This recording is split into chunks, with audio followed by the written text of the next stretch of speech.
Hello everyone, আসসালামু আলাইকুম। Myself Sheikh Mohammad Sajid, welcome to my YouTube channel. আশা করি আপনারা সকলে ভালো আছেন। আজকে আপনাদের মাঝে আবারো হাজির হয়েছি নতুন একটি ব্লগ নিয়ে। আজকে আমরা চলে যাব ময়মনসিংহের প্রাচীনতম ঐতিহ্য শশীলদে। আজকে আমরা খুব সকাল সকাল ঘুম থেকে উঠছি। এখন আমরা বের হব, রাস্তায় গিয়ে রিকশা নেব, দেন আমরা শশীলদের উদ্দেশ্যে রওনা হব। So viewers, let's go.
সেই মুহূর্তে আমরা শশীলদের ভিতরে চলে আসছি।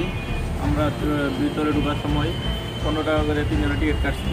আর ওইখান থেকে বলে দেওয়া হয়েছে যাতে আমরা ভিডিও না করি। হয়তো ভাবছে আমরা খুব বড় ইউটিউবার, যার জন্য বলে দিছে যদি আমরা এই ভিডিওটা করে যদি অনলাইনে পোস্ট করি, তারপরে যদি মানুষজন দেখে পরে আর এখানে না আসে, সেই জন্য আসলে হয়তো বলছে। কিন্তু মানে আমরা আগে যেটা জানতাম যে ভিতরে জাদুঘরে ভিডিও করা যায় না, কিন্তু ওরা এখন বলে দিচ্ছে যে বাইরেও কোনো ভিডিও করা যাবে না। হয়তো আমরা ছবি তুলতে পারবো, বাট ভিডিও করা যাবে না। তারপরে আমরা ভিডিও করতেছি, আমরা যতটুকু পারবো এখানে ভিডিও ফুটেজগুলো দিয়ে আপনাদেরকে ডিটেলসে সব কিছু জানানোর চেষ্টা করবো। আমি এখন মূলত ওই মেন গেটের সাইডে আছি, ঠিক আছে, ওই অর্ধনগ্ন মূর্তি। আর ওইখানে আপনার গেটে ঢুকতেই দেখতে পারবেন ওইখানে আছে আপনার একটা লিপি স্মারক, যেটা ওইখানে ভিডিও করতে পারিনি আমরা। তারপরে চেষ্টা করবো কিছু দেওয়ার জন্য।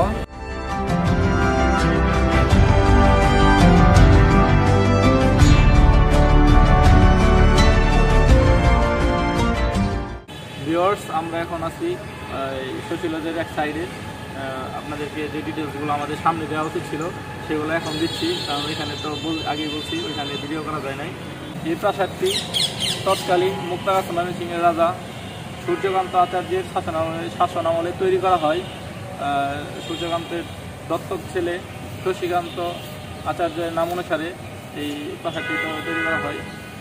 সেই সময় সবচেয়ে সুন্দরতম একটি প্রাসাদ হচ্ছে এই শশীলদ, যেটার মধ্যে 24টি কক্ষ রয়েছে এবং দোতলা বিশিষ্ট একটি স্নানঘর রয়েছে, শ্বেত পাথরে বাঁধানো একটা পুকুর রয়েছে। এবং আপনাদেরকে যেটা বলা হয়নি, এটার কিন্তু মূল আকর্ষণ হচ্ছে ওই নারী দেহের নগ্নমূর্তি, যেটা দেখার জন্যই মূলত মানুষ এখানে আসে। সেই মুহূর্তে আমরা আছি ময়মনসিংহ শশীলদের একদম পিছন সাইডে।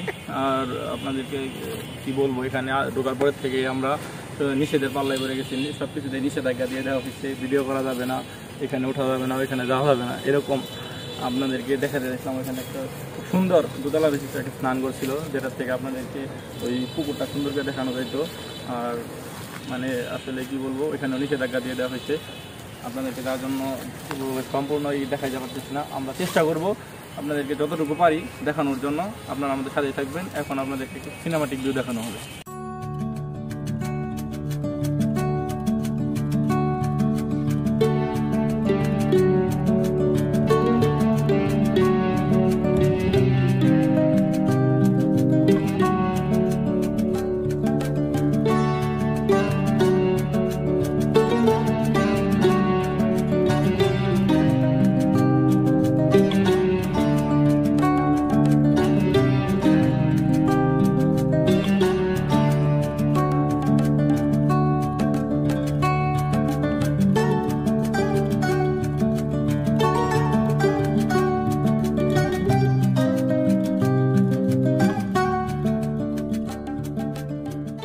ভিউয়ার্স, এই মুহূর্তে আমরা আছি শ্বেতপাথরে বাঁধানো পুকুর ঘাটে। এই হচ্ছে সেই পুকুর ঘাট, যেটা একদম সম্পূর্ণটাই শ্বেতপাথরে বাঁধানো। আর আমরা যতটুকু শুনেছি এই পুকুরটার তলদেশেও পুরাটা শ্বেতপাথরে বাঁধানো ছিল, যেটা পরে এইখান থেকে বিভিন্ন মানুষ এখান থেকে তুলে নিয়ে চলে গেছে।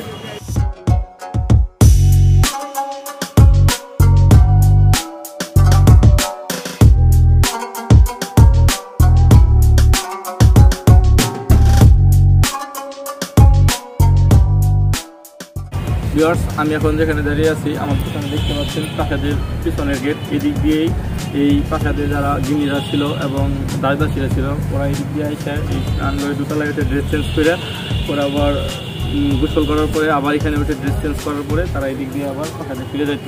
আর এটা হচ্ছে একটা গোপন সুড়ঙ্গ, যেটা আমরা শুনেছি। এই সুড়ঙ্গ দিয়ে মুক্তাগাছা রাজবাড়ি পর্যন্ত যাওয়া যেত মাটিতে নিচে দিয়ে। আসলে এরকম হতেও পারতো, আমরা জানি প্রত্যেক রাজা বাদশাহী তাদের নিজস্ব সুরক্ষার জন্য এরকম গোপন সুড়ঙ্গ তৈরি করে রাখতো। তবে এটা যখন পরিত্যক্ত ঘোষণা করা হয়, সেই সময় এই সুড়ঙ্গটা বন্ধ করে দিয়েছিল পাকিস্তানি সরকার।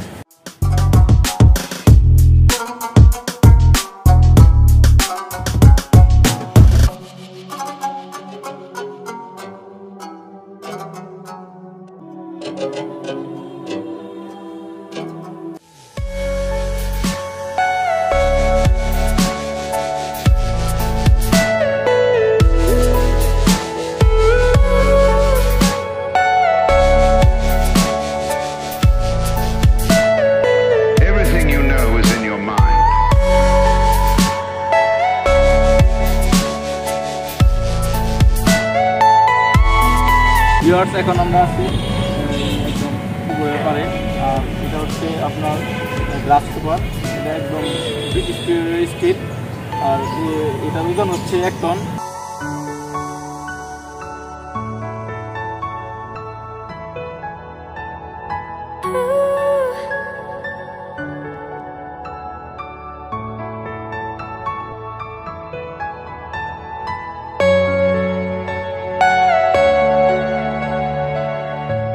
ভিউয়ার্স, এই মুহূর্তে আমরা আছি সুশীলদের একদম মেন গেটের সামনে। আর এটা হচ্ছে আপনার মেন দরজা, মূল দরজা, যেটা দিয়ে আমাদের ভিতরে যাওয়া লাগে। আর ওই দরজা সিঁড়িটি পুরো শ্বেতপাথরে বাঁধানো।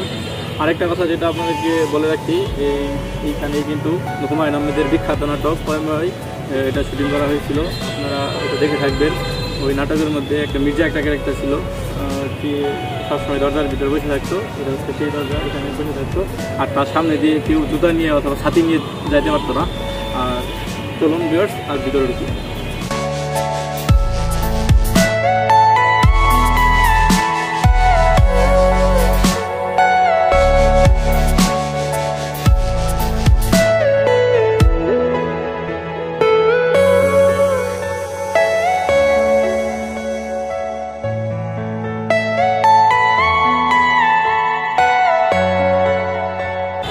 ভিউয়ার্স, আমরা আজকের মতো ভিডিও এখানে শেষ করবো। তো তার আগে কিছু কথা ইনফরমেশন দেওয়া হয়নি। সেটা হচ্ছে আজাদের বাড়ি যে প্লেয়ারগুলো দেখতেছেন, সেগুলোর উপরে প্রত্যেকটা খুঁটির উপরে বজ্রপাত নিরোধক ধাতু ছিল, যেটা মূলত এইটা পরিত্যক্ত ঘোষণা করার পরে চুরি করে নিয়ে গেছে অন্যান্য লোকে। আর এখানে ত্রিশূলের মতো প্রত্যেকটাই প্লেয়ারের উপরে ত্রিশূলের মতো ছিল। আপনার এগুলোও আপাতত নাই, দেখতে পাচ্ছেন আপনারা। সো গাইস, আজকের মতো আমরা এখানে শেষ করতেছি। আপনাদের কাছে যদি ভিডিওটি ভালো লেগে থাকে তাহলে অবশ্যই লাইক, কমেন্ট এবং শেয়ার করবেন। আর অবশ্যই চ্যানেলটি সাবস্ক্রাইব করবেন। খুদা হাফেজ।